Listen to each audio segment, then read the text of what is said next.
Fala galerinha do xadrez, tudo beleza?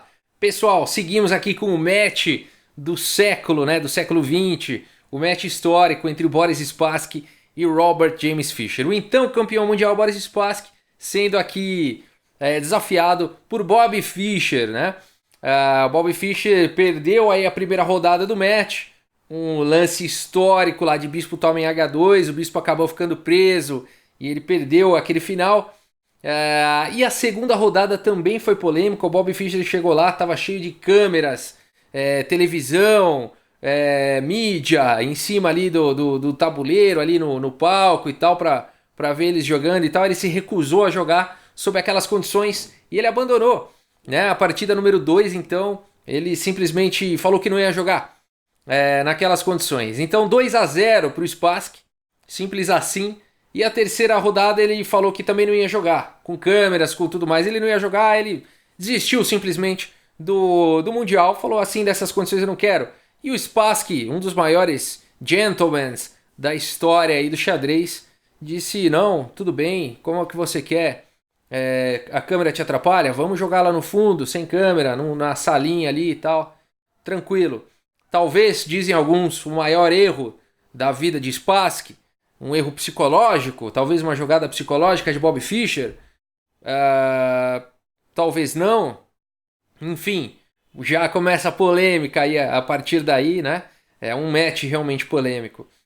Mas o Boris Spassky foi realmente um gentleman e aceitou jogar naquelas condições a terceira rodada em todo o match, que é exatamente essa rodada que a gente vai ver jogada numa salinha, no fundo ali do palco, sem plateia, sem televisão, sem mídia, apenas os organizadores ali do torneio, as pessoas envolvidas, Bob Fischer e Spassky, frente a frente, terceira rodada, 2-0 Spassky, vamos lá, vamos ver como é que segue. Spassky abre aqui com D4, peão da dama, temos cavalo F6, C4, E6, cavalo aqui em F3 e aqui C5.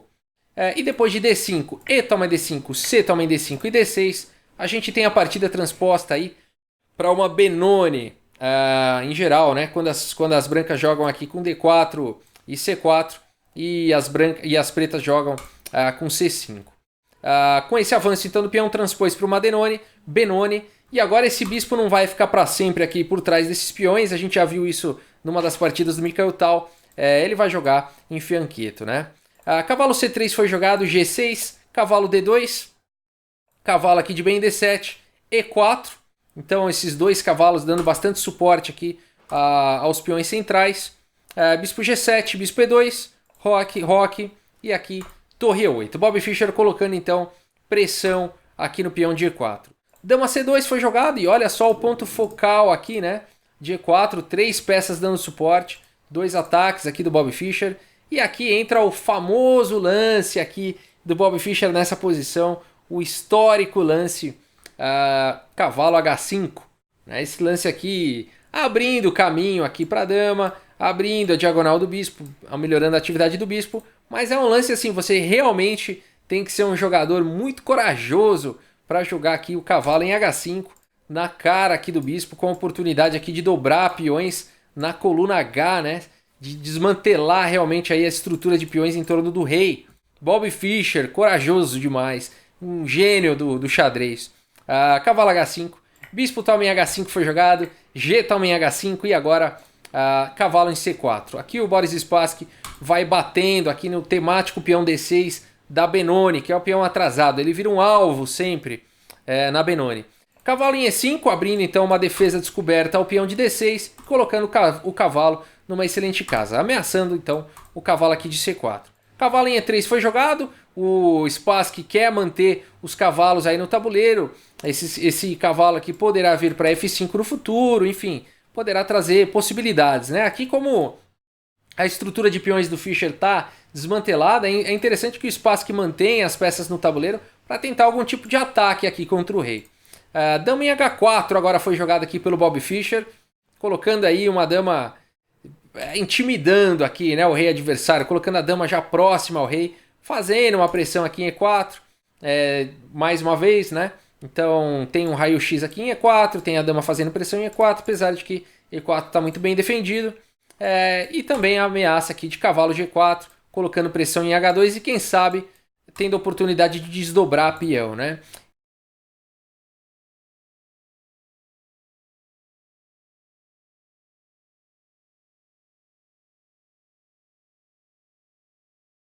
E nessa posição, o Spassky faz o lance aqui, bispo D2, conectando aqui as torres.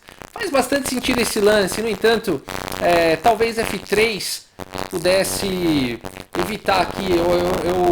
O Bobby Fischer provavelmente teria muita dificuldade em continuar um ataque aqui, né? Porque F3 tiraria a casa G4 aqui do cavalo, né? E aqui essa estrutura de peões ficaria bem sólida realmente. É muito difícil de você encontrar um plano aqui para as pretas, um plano de ataque realmente. Mas enfim, o Spassky continuou com o bispo D2 e permitiu, portanto, o Bobby Fischer jogar o lance cavalo A4, ameaçando a checkmate aqui em H2. Cavalo toma G4, foi agora H toma G4, peão, lá de H, não teve problema pro Bobby Fischer, ele voltou aí pra G. A partida segue agora com F4, colocando mais uma vez pressão aqui no peão, alvo de quem joga B9, D6, e agora dá F6, atacando o bispo, defendendo o peão.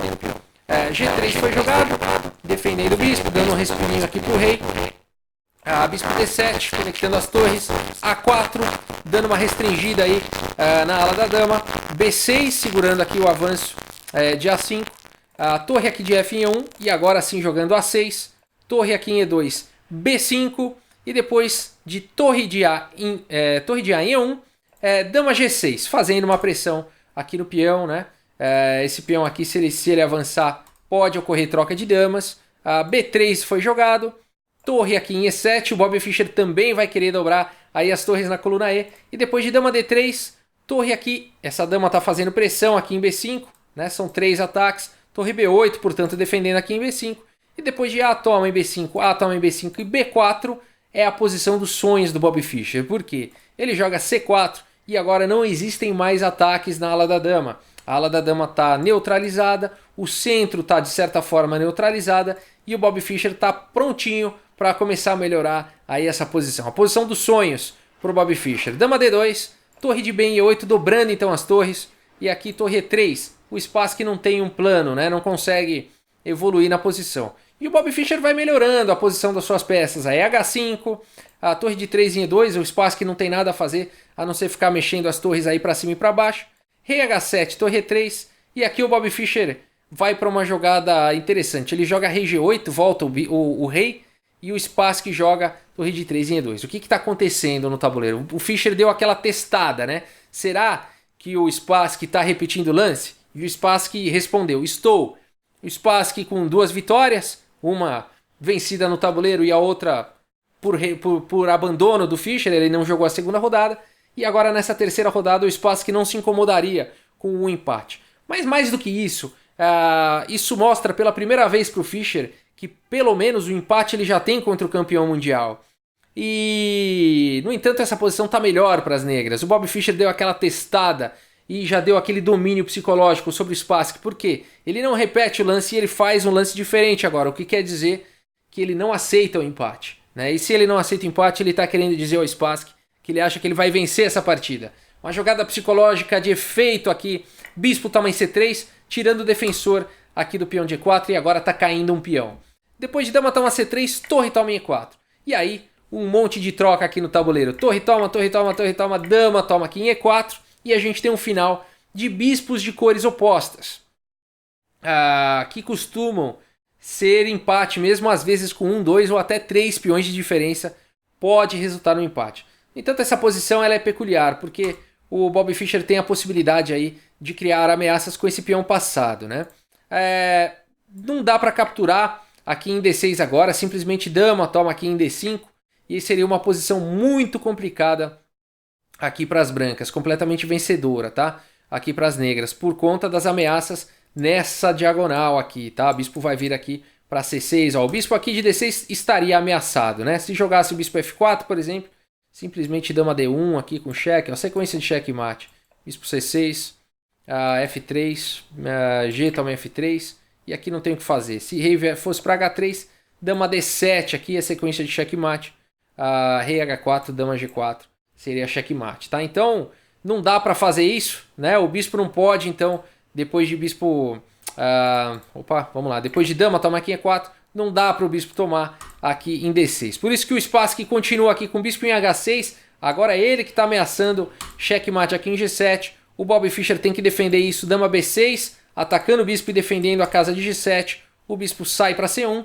E aqui o Bobby Fischer então tem que achar um plano para poder levar essa posição de bispos de cores opostas com apenas um peão a mais para uma vitória. Será que o Bobby Fischer vai conseguir? Vamos ver. Dama B1, agora esse bispo está cravado, ele não pode mais ficar fazendo as ameaças de checkmate em H6. Rei F1, levando o rei aí para o jogo. Bispo em F5, rei E2, dama E4 cheque, dama E3, dama C2 cheque aqui. Muito interessante, o Bobby Fischer não troca as damas, né? Porque ele está vendo a possibilidade aqui de criar ameaças com o seu peão passado. Ele é o único dos jogadores aqui que tem um peão passado. É muito importante então que ele mantenha a dama no tabuleiro para criar cada vez mais força na sua posição. A sua força tem que crescer, a sua posição tem que ir crescendo de força aí aos poucos. E não dá para fazer isso sem dama, né? Se ele troca as damas, a probabilidade dele crescer em força na posição é muito menor, né? Então mantendo aí a dama. E essa é uma partida que ilustra muito bem a disputa de bispos de cores opostos aí. Como pode ser agressiva uma partida de bispos de cores opostos, o que surpreende muito jogador que acha que sempre vai ser um empate, né? Não necessariamente aqui, por serem bispos de cores opostas, as posições podem ser bem agressivas, porque as brancas, os bispos de casas brancas não conseguem defender as casas escuras e o bispo de casas escuras não consegue defender as casas claras, então fica um jogo bem arriscado. Dama D2 foi jogado cobrindo o cheque, dama B3, mais uma vez o Fischer mantendo aí a dama no tabuleiro, e aqui o Spassky faz o lance dama D4, e aqui ele arma uma cilada para tentar o empate, porque ele deixa o peão aqui de B4. Se por acaso o Bobby Fischer capturasse aqui em B4, não foi o lance jogado, o Spassky tiraria vantagem aí da questão dos bispos de cores opostas e poderia jogar aqui o lance bispo B2, colocando a dama e o bispo nessa excelente diagonal, ameaçando checkmate. E nessa posição aqui o Fischer teria que se virar para conseguir neutralizar esse ataque. Mais uma vez aí o bispo de casas claras não conseguiria defender a posição. Olha o tema aí dos ataques de bispos de cores opostas, né? E aqui provavelmente iria encaminhar para um empate. Essa posição aqui com bispo D3 cheque, rei D1, aqui ficaria dando cheque. Poderia dar perpétuo, poderia tentar alguma coisa aí com C3, tá? E aí mais alguns cheques, F6 tentando bloquear.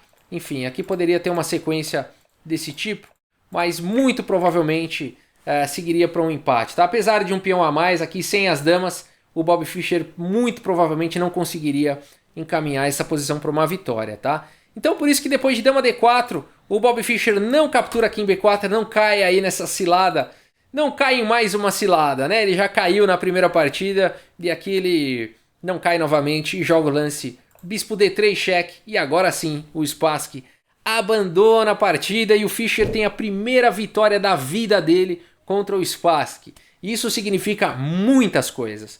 Significa que ele é capaz de vencer o Spassky. Agora ele já tem dentro de si que se ele conseguiu essa vitória, então ele é capaz de conseguir muitas outras, né? Pela primeira vez o Bobby Fischer vence o Boris Spassky. Pela primeira vez os americanos vencem a União Soviética nesse match e levando esperança então aí para os americanos de tirar essa supremacia, essa hegemonia da União Soviética. Eles são campeões, detentores aí do título mundial desde a década de 40, né? Por que abandonou? Vamos ver o que está acontecendo. Bom, aqui esse rei vai ter que ir para uma casa escura, né? Ele vai ter que... Bom, para E3 não pode, dama D1, e aí esse rei vai ter problemas, aí vai levar checkmate. E se ele vier para E1, uma casa escura, agora sim a dama poderia capturar em B4, porque é com cheque, tá? Não teria que se preocupar com o bispo B2, não dá tempo, né? E agora seria a questão aí, a posição entraria em colapso, tá? Rei D1, eu vou seguir aqui só para ilustrar para vocês como essa posição entraria em colapso, né? Agora dois peões passados e conectados seriam realmente muito fortes. B4, dama B2 aí propondo as trocas, dá até para trocar aqui, não precisa, tá? Dá para você jogar um lance como dama 4 aqui, mas vamos simplificar aqui a nossa análise, tá? Vamos levar o rei, agora a ideia é tentar levar o rei aí para apoiar esse peão e subir o outro, tá? E aí depois de mais alguns lances, ó, o rei não tentaria evitar, né, a entrada aqui do rei do Fischer, mas aqui já não dá mais, ó, tá caindo o peão, né? Aqui o rei tá entrando na posição, ó, não tem como segurar, né? E agora o rei dando suporte aqui a C3, dá até para subir outro peão, ó. Vamos lá. Tá bom? Então essa seria uma possível continuação, acho que daqui para frente não precisaria mais continuar, né? Rei, bispo e 3 peões contra 2 peões seria vitória fácil aqui para o Bob Fischer contra o Spassky. Por isso aqui que nessa posição, depois de bispo D3 cheque, o Spassky abandonou a partida. Legal, né? Uma esperança aí para o Bob Fischer. Esse match continua sob essas condições. Vale dizer que as próximas partidas voltam a acontecer no palco, mas sem câmera, sem mídia, conforme o Fischer pediu, e o Spassky, sendo um grande gentleman que aceitou essas condições e portanto o match continua, tá bom? O Spassky não aceitaria continuar campeão mundial simplesmente por uma fuga do Bob Fischer. O Spassky quer vencer Fischer, né? O Spassky quer vencer o Bob Fischer, então ele aceita essas condições, ele se submete a todas esses pedidos aí do Bob Fischer, porque ele quer realmente ver o que vai acontecer no tabuleiro. Se for para ele ganhar, que ele ganhe no tabuleiro. E se for para ele perder, que seja de forma merecida aí pro Bob Fischer, né? Beleza, gente? A gente continua aí a nossa playlist com esse match histórico. Muito obrigado aí pela audiência. Um grande abraço para todos vocês e até a próxima, pessoal. Valeu!